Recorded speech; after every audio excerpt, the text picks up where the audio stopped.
Angela Crawley to move the motion.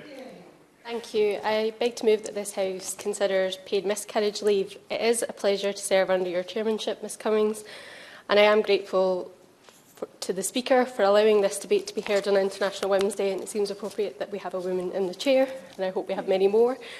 I'm also grateful to the members in attendance today and those who have pledged their support for a backbench business debate in the coming weeks. I'd like to take this opportunity to thank Ruth Bender-Atack from the Miscarriage Association, as well as the organisations of SANS, Tommy's, Mumsnet and the Civil Service Working Group, and the many organisations who have provided briefings and endless advice. To colleagues who have supported my many applications for debates on this matter, early day motions and my private member's bill on miscarriage leave, thank you. And I wish to thank the 39,000 members of public who have signed the paid miscarriage leave petition on 38 degrees and have been in touch with their own MPs and who have bravely shared their personal stories. 1 in 4 pregnancies do end in miscarriage. That's not to say that 1 in 4 women will have a miscarriage, but 1 in 4 pregnancies will result in baby loss. When we talk about miscarriage, often this is an umbrella term for a number of conditions. Miscarriage is often the most common type of pregnancy loss when a baby dies in uterus during pregnancy. In the UK, this is defined as baby loss which occurs up to 23 weeks and 6 days.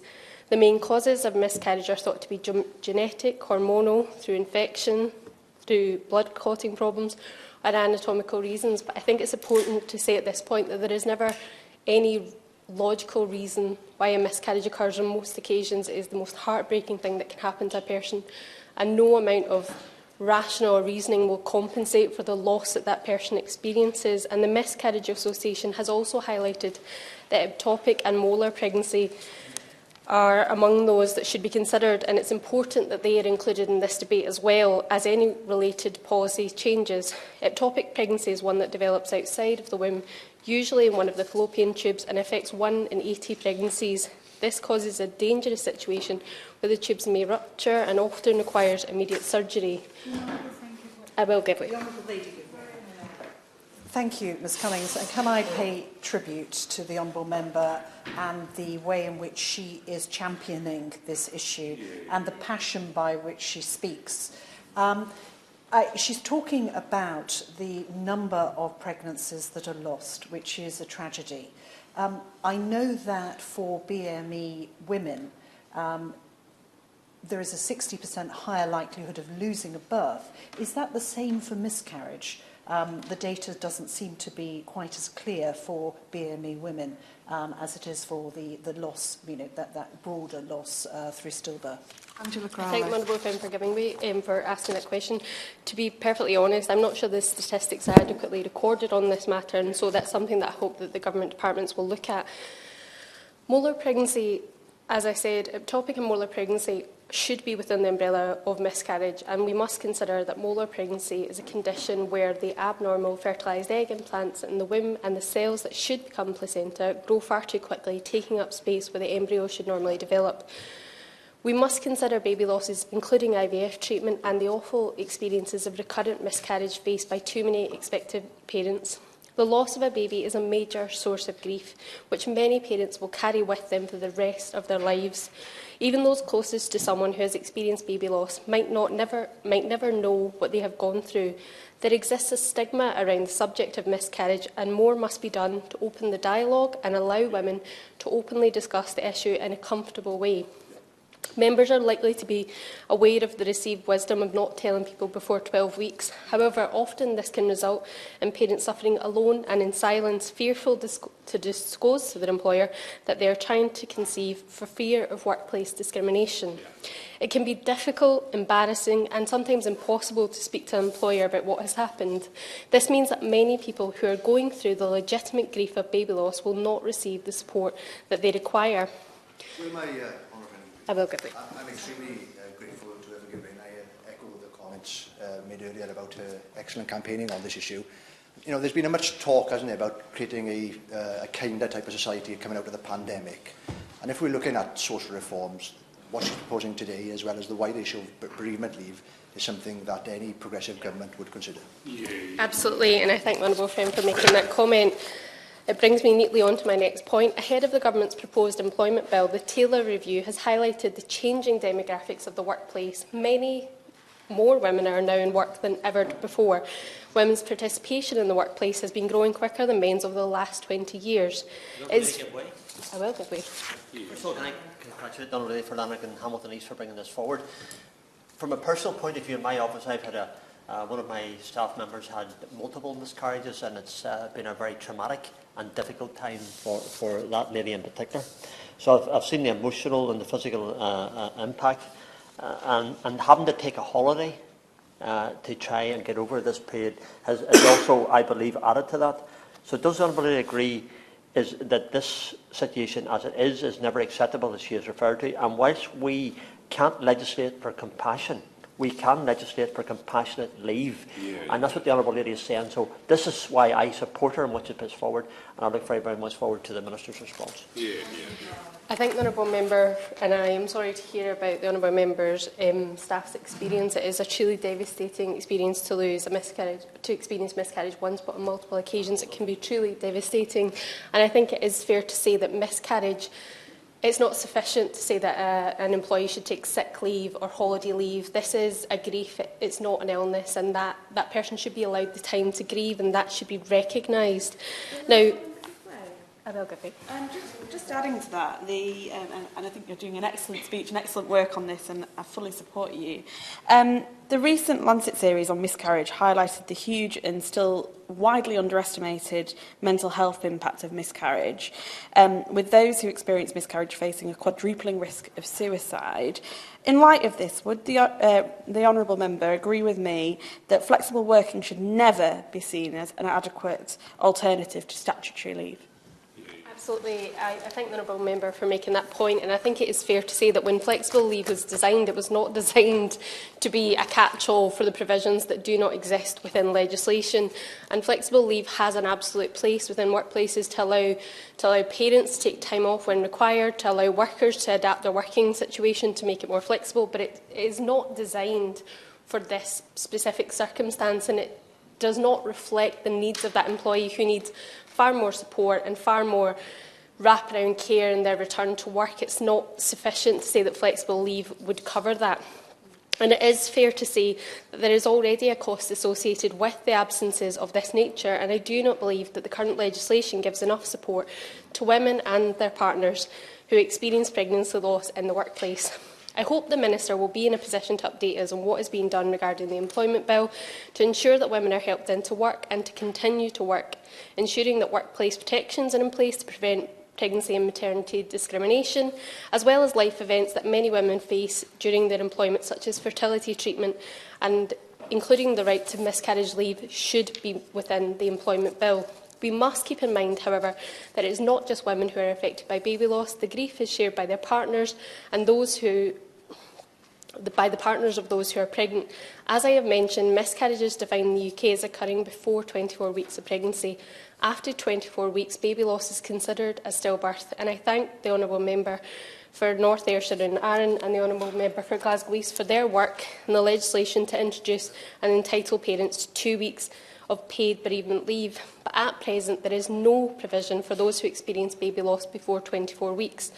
While the updated AGAS guidance recommends that employers should still consider giving time off, and I am grateful to the Minister for hearing that, there is no legal right to paid leave and no statutory requirement for employers to allow paid leave. Many companies, including Monzo, Lidl and ASOS, have created specific workplace policies to offer miscarriage leave for up to 7 and 10 days, which is welcome, but this is not across the board. And I commend these companies for taking this step. A dedicated workplace policy is just one of the many ways that employers can give meaningful support, and this is also further evidence that employers recognise the significance of such a life event, but without the consistency of application, the government must do more to ensure that employers can support their employees. Leaving miscarriage provision at the discretion of employers leads to inequality and can result in discrimination of parents in low-paid and part-time work. For many workers, the only option is to take time off through annual leave or sick leave using holidays or flexible leave. This is not sufficient. The statutory provisions, therefore, are not adequate. Grief is neither a holiday nor is it an illness. A specific statutory provision for paid miscarriage leave should not only cover the women experiencing the miscarriage, but should also cover their partners. It would signal to those who experience baby loss that they have permission to grieve. This is about more than changing policy and about changing workplaces, culture in the UK to account for real-life issues that affect the workforce. We should aim to support the workforce adequately and should adopt the recognised international best practice. Both New Zealand and Australia have recently introduced comprehensive policies of paid miscarriage leave. In fact, just last month, the Northern Ireland Assembly legislated to introduce paid miscarriage leave following a public consultation, with the policy due to come into force no later than April 2026. This will be the first place, not only in the UK, but in Europe, to introduce such a policy in the public sector and the private sector. The Scottish Government has committed to provide 3 days paid leave in the public sector following miscarriage. However, they do not have the powers to do so within employment law to extend this further. Therefore, it is up to this government. The rest of the UK should not be left behind, but should follow the lead of the devolved governments and introduce statutory paid miscarriage leave across the UK. Will the Minister look closely at these plans, both internationally and domestically, and consider how paid miscarriage leave would positively impact workers across the UK? Finally, Madam Chair, I wish to highlight the Miscarriage Association's Pregnancy Loss Pledge. The pledge encourages employers across the UK to commit to supporting their staff through the distress of miscarriage by meeting a set of basic standards. It encourages employers to create a supportive work environment where people feel able to discuss or disclose pregnancy without fear of disadvantage or discrimination, to be open about pregnancy-related leave rules, ensuring staff feel able to take the time off that they need, to encourage empathy and understanding towards people and their partners experiencing pregnancy loss, and to ensure that line managers have access to guidance on supporting those who have experienced pregnancy loss, and to be flexible to those who are returning to work following pregnancy loss, and to implement a pregnancy loss policy or guidance for the workplace, ensuring that it includes affected partners. Last week I wrote to every local authority in Scotland inviting them to sign up to the pledge. Many have already given a positive response, including Glasgow City, Moray, Western Bartonshire and North Ayrshire councils, all of which are giving serious consideration to the pledge. Fife Council has already committed to the pledge, the first local authority across the UK to do so, and commitments by large public and sector employers is a huge step forward in the right direction, and I'm certain more will follow this example. I would encourage members here today to encourage their own councils to make that pledge, and I would ask the Minister, if he has not already done so, to consider signing the pledge on behalf of his department and to encourage other government departments to follow.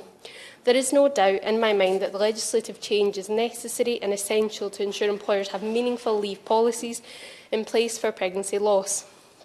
Chair, I'd finally like to thank all of the parents who have shared their stories of loss and grief, from Morgan's Wings to Emma from Hopes and Dreams podcast, for bravely turning their stories of grief into one of comfort for so many others. Pregnancy should be a time of celebration, expectation and joy. But when a pregnancy loss occurs, it is not only the loss of the pregnancy, but the hopes and the dreams that expectant parents had for their little life, and it can be incredibly difficult on expectant parents. The Government must do more to help those who experience miscarriage, with employers acknowledging the value of their workforce and introducing dedicated policies. However, without statutory provision or the legal right, many parents will not receive the support they require. The Government must lead and support those in work with a right to take paid leave and permission to take time off to grieve. I urge the Minister to give serious consideration to introducing paid miscarriage leave across the UK to support my private member's bill on the 18th of March, calling for this policy to be introduced in statute. Thank you. The question is that this House has considered paid miscarriage leave. David Linden. Thank you very much. Ms Cummins, it is a great pleasure to serve under your chairmanship, and in particular I want to thank and congratulate my honourable friend, the member for Lanark and Hamilton East, not only for securing today's debate, but for the power of work that she's done in this issue, and like many others I support the private member's bill that she's trying to pilot through the House. I had a very difficult situation only last week where I met with a constituent of mine, Gillian McClellan. She and her husband, Christopher, unfortunately experienced the loss of their baby, Daisy. Thursday past would have been Daisy's due date. And there are just three very brief points that I want to raise whilst we have the floor and we can discuss the wider issue of miscarriage and indeed bereavement leave. Firstly, there are many great charities out there. Baby Loss Retreat would be one in particular, who've been doing stellar work to support Gillian and Christopher, but I sometimes question why it is that it falls to charities so often to kind of be in place to provide support to people in that. That also follows on quite neatly on the issue of counselling. There is clearly, and I've seen this and looked at it across the UK, not just in Scotland but right across these islands, there is clearly a postcode lottery that exists when it comes to counselling for parents. I accept that during the pandemic some things were done by Zoom, but the lack of support that Gillian and many other families have received, particularly over the last couple of years, is something that I think we will have to look at. There is a wider and perhaps more sensitive issue around about certification. I understand that you can get into a very difficult debate when it comes to issuing birth certificates and things. In Daisy's case, that would have been 17 weeks. But that then follows on to, for example, things not being recorded in NHS notes, which is particularly problematic if there's a follow-up pregnancy. So I think that is something that ministers, indeed right across these islands, have to reflect on. And the final thing that I want to say relates to the employment bill. The minister, who I've always found to be incredibly thoughtful, and he and I have had a lot of dialogue, particularly on the issue of neonatal leave and pay. But I really want to see that employment bill come forward as quickly as possible. This is going to be one of the biggest issues that I think our generation of MPs will legislate on. And it strikes me that the employment bill, yes, there are elements of it, no doubt, as a result of Brexit that will be controversial. But in the issue of bereavement leave and the issue of neonatal leave and pay, I just would again issue a plea to the Minister that these issues be decoupled from the employment bill. There are some of these issues that, frankly, there is such a high level of cross-party support in the House that we could pilot that through in a day, as we did last night with certain legislation. So let's decouple some of the less controversial aspects of the employment bill and make sure that my honourable friend from Lanark and Hamilton East, commendable as her bill is, doesn't have to come forward. That we actually want the government to come forward with a decoupled bill that would tackle this and so many other issues in which there is vast cross-party agreement in this House. Well done, David. Pleasure to serve under your chairmanship. First of all, can I congratulate the Honourable Member for Lanark and Hamilton East for securing today's important debate. It's a really important and sensitive issue, and I'd like to express my deep sympathy for anybody who's experienced the loss of a baby. Sometimes the most poignant debates in this place are when we talk about baby loss at any stage of pregnancy or indeed after birth. The Honourable Member has spoken with candour and passion, and I'm grateful for her, not just today, but throughout our exchanges and the rest of the work that she's done on raising awareness of the significant impact of baby loss at any stage on parents. And I'd like to thank others who've contributed to this debate as well for their thoughtful and insightful comments, especially, as she rightly notes, on International Women's Day, when we come together to showcase those issues that are so important, not just for women, frankly, but for families and couples across this country and indeed the world.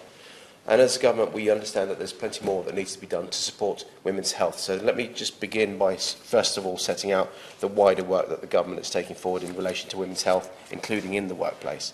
In March 2021, we announced the establishment of England's first women's health strategy. And that work is being led by the Department for Health and Social Care. Health in the workplace and fertility, pregnancy loss and postnatal support will be priority areas within the women's health strategy. But we know that damaging taboos and stigmas remain around many areas of women's health. They can prevent women from starting conversations about their health or seeking support for a health issue. When women do speak about their health, all too often they're not listened to. But the government's determined to tackle those issues. We want to ensure that women feel supported in the workplace, that taboos are broken down through open conversation, and employers feel well equipped to support women in managing their health within the workplace. Our vision for the Women's Health Strategy, published on the 23rd of December 2021, sets out an ambitious and positive new agenda to improve the health and well-being of women across England, and we'll publish the full strategy later on this year. But in the meantime, I'd like to reiterate that the levelling up of women's health is an imperative for us all. The government's got an active agenda on work and health more widely. One example of that is the government's response to the Health is Everyone's Business consultation. It sets out some of the measures that we'll take to protect and maintain progress made to reduce ill health-related job loss and see 1 million more disabled people in work, from 2017 through to 2027.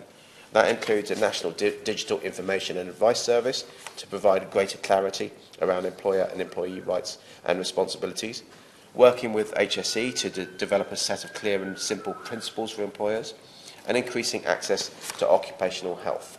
Now, these measures are key steps in our effort to change the workplace culture around health and sickness absence, which will benefit those who have lost a pregnancy. Now, I know that the Honourable Member is specifically interested in and has spoken about a leave entitlement for miscarriage. In April 2020, we introduced parental bereavement leave and pay for employed parents who lose a child under the age of 18 or who suffered a stillbirth from 24 weeks of pregnancy. And that new entitlement recognises that the death of a child or the stillbirth of a baby is particularly tragic. But whilst parental bereavement leave doesn't apply when a baby is lost before 24 completed weeks of pregnancy, there is support available. Women who are not able to work, return to work due to ill health following a miscarriage, for example, may be entitled to statutory sick pay or annual leave, and that needs to be looked at the round with the wider benefits system as well. Parental bereavement leave and pay is a statutory minimum, and introducing that entitlement, government sends an important message out there to employers that staff members who have suffered a bereavement should be supported. Indeed, I'm pleased to say that there are many good examples of businesses which offer compassionate leave for their employees following a miscarriage, and indeed the Honourable Member talked about ASOS as one of those examples. And I've spoken to ASOS, and actually it's interesting because their example isn't miscarriage leave per se, it's not specifically, it is, as you rightly describe, life events. It covers life events. They're particularly forward-looking in an understanding that miscarriage is one of a series of really important life events which affect people in different ways. And so they have that wraparound care because they understand that investing in their workforce is the right thing to do, to keep them in the workforce and to keep them happy, to keep them content as well. Flexible working may not be, the Honourable Lady, the member for Northallerton's views, an alternative, but flexible work, but different people have different responses to a life event such as miscarriage. It's a really personal experience. And so some of those affected may want to stay at home, others may prefer to continue to work, or alternatively may need time off later. But that's where flexible working can have a difference, can make a difference for many people, but not all people, because as I say, it's a very personalised experience. As individuals are best placed to understand their own specific needs, and good employers will respond to requests made by their employees in a sensitive way. So it's right that we showcase those people doing well, but also explain why not only is that the right thing to do morally, from a humanity point of view, it's the right thing to do from a business point of view as well. That makes no sense that people take a different view from these far-sighted companies who actually see that wider long-term investment in their workforce. But we are in a difficult economic climate, and that fact can't be ignored. And we are mindful of placing additional burdens on businesses. And so I've mentioned before, however, we strongly encourage employers to go beyond that statutory minimum wherever they can. Now, I understand the Honourable Member noted that miscarriage and the grief associated with it is not illness. But when an event negatively affects someone's mental or physical health, as I mentioned previously, they may have the option of taking sick leave, and they may also be eligible for statutory sick pay. So employees who are able to claim sick pay can self-certify themselves as sick for the first 7 days that they're off work, and after that time a fit note is required, and their employer can request medical evidence if they wish. And in addition, there are protections in place for those who need to take sick leave following a miscarriage. And those protections mean that any sick leave taken during a 2-week period after pregnancy ends should not count towards a total sickness record or be used as a reason for redundancy or disciplinary action. Individuals who aren't eligible for statutory sick pay and those who require additional support may be eligible for universal credit and the new style employment and support allowance. Yes, I'll give way. I think it would be remiss of us to allow this debate to pass, though, without putting on record the fact that statutory sick pay on these islands is some of the lowest rates that we see in Europe. So, yes, fine to talk about statutory sick pay, but not at the pitiful levels that the UK pays at the moment, Minister. I understand the honourable member's point of view, and what I was asking to do is also look at it in the round alongside universal credit and other means of welfare. But clearly, as I say, what we have said that we would do is always look at statutory sick pay. Now, we didn't believe now is the time to do it in the middle of the pandemic as we're coming out, but it's certainly something that we are keeping under review. As part of that wider holistic approach to welfare benefits and workplace support. All employees are also entitled to take 5.6 weeks a year of annual leave, in some cases more if their contract of employment allows. Normally employees need to give notice of leave dates, but employers may agree to waive the notice period. And I come back to the point. Yes, I'll give way now. Can the Minister understand how deeply insulting it is to be told that you can take annual leave when you've gone through a very traumatic experience and one that you're grieving, that you should take your holiday? Do you understand how deeply offensive that is? Which is exactly what I was going to continue to say. That is there, but clearly, as I say, we heard the honourable member, good friend of mine from the member for Shamford, talking about giving people taking up holiday to go through the miscarriage. I know when I've had people when I've employed people, whether here or in my previous life or running businesses, and those kind of life events, I've never dreamed of counting any of that absence as a holiday. They may want to apply for it, but certainly I would treat them, for the reasons that the honourable lady says, far more sensitively like that, because it's so important that businesses have that approach, employers have that approach, that to actually to invest in their time and their future. But I'll have to give way. Minister for giving way. I know he has worked with me extensively to try and find ways for ACAS, for example, to ensure that employers can do more to support his employees. But if he accepts that sick leave and holiday pay and flexible working are perhaps not the correct method of support for an employee who experiences pregnancy loss, and if he will not commit to a distinct miscarriage leave policy, will he consider extending the bereavement leave policy to include parents who experience that loss before 24 weeks?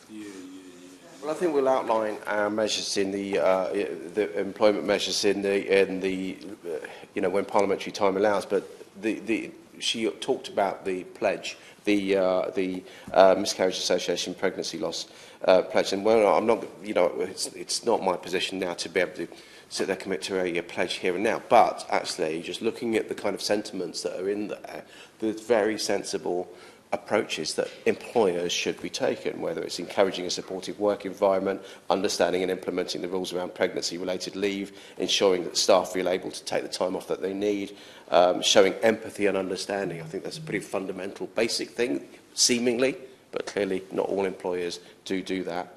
And encouraging line managers to access in-house or external guidance, and supporting people back to work by being responsive to those needs, showing flexibility wherever they can. And those are all common sense things, and it's great that that is being brought together in that pledge. And because having access to flexible working arrangements can really be important for those who experience a traumatic life event of any sort.